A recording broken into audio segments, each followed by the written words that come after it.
মূল্য এই দেশে আবার দিতে হবে আপনাদেরকে। আমরা রক্ত জড়িয়েছি বলে আপনারা আজকে সংসদে প্রধানমন্ত্রী স্বরাষ্ট্রমন্ত্রী হয়েছেন।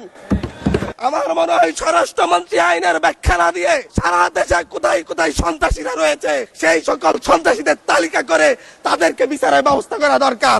আবার রাস্তায় নামুন, হাসিনা পতন হতে হবে। আমরা নতুন বাংলাদেশ আবার প্রতারণার রাজনীতি দেখতে চাই না। কারা 94 সালে মাগুরার নির্বাচন আয়োজন করেছিল, ইলেকশনের পর দিন এক নারী অভিযোগ করেছেন ওনাকে ধর্ষণ করা হয়েছে শুধুমাত্র শাপলাগুড়িতে ভোট দেওয়ার কারণে। জেনজিরা 72 সংবিধান আর চাই না।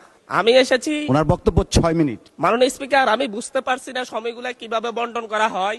সরকার দলের হলো 8 মিনিট, বিরোধী দলের হলো 6 মিনিট। এভাবে তো কথা বলতে পারবো না। আপনারা যে জেনজির কথা বলেন, সেই জেনজির প্রতিনিধি হয়ে আমি সংসদে কথা বলতে আসছি। আপনি যদি বলেন যে জেনজিরা কি চাই, আমি বলছি জেনজিরা 72 সংবিধান আর চাই না। আপনি যদি বলেন জেনজিরা কি চাই, আমি বলতে এসেছি জেনজিরা এটাই চাই, স্বাধীনতার 30 বছর পরে জন্ম নিয়ে আমার মতো যারা সন্তানরা রয়েছে তারা কেন ভোটাধিকার পাই নাই তার জবাব চাই। আমরা তো স্বাধীন বাংলাদেশে জন্ম নিয়েছি মাননীয় স্পিকার। আমাদের কি ভুল ছিল? আমরা তো নতুন মানচিত্র পেয়েছি, আমরা তো নতুন পতাকা পেয়েছি, আমরা নতুন সীমানা পেয়েছি। আমাদের পূর্বপুরুষরা 1971 সালে রক্ত দিয়ে আমাদের জন্য একটি নিরাপদ বাংলাদেশ গড়তে চেয়েছেন, কিন্তু আমরা কি সেই নিরাপদ বাংলাদেশ পেয়েছি? আমরা কি সেই নতুন বাংলাদেশ পেয়েছি? 71-এ 30 লক্ষ মানুষ শহীদ হয়েছে, জীবন দিয়েছে তাদের পরবর্তী সন্তানরা যেন নিরাপদ বাংলাদেশে ভোটাধিকার পায়, যেন রক্ষী বাহিনী না হয়, যেন আবার দুর্ভিক্ষ না হয়। কিন্তু আমরা কি দেখেছি? আমরা দেখেছি বাংলাদেশে দুর্ভিক্ষ হয়েছে। 1973 সালে ভোট চুরি হয়েছে।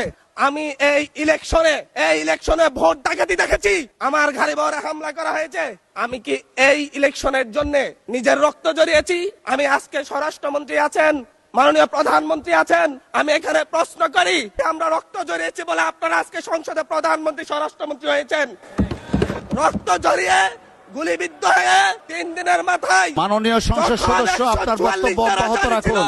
144 ধারার মধ্যে আবার নিজেই গুলিবিদ্ধ পা নিয়ে বের হয়ে গিয়ে সংবাদ সম্মেলন করে বলেছি আবার রাস্তায় নামুন, হাসিনা পতন হতে হবে। আমরা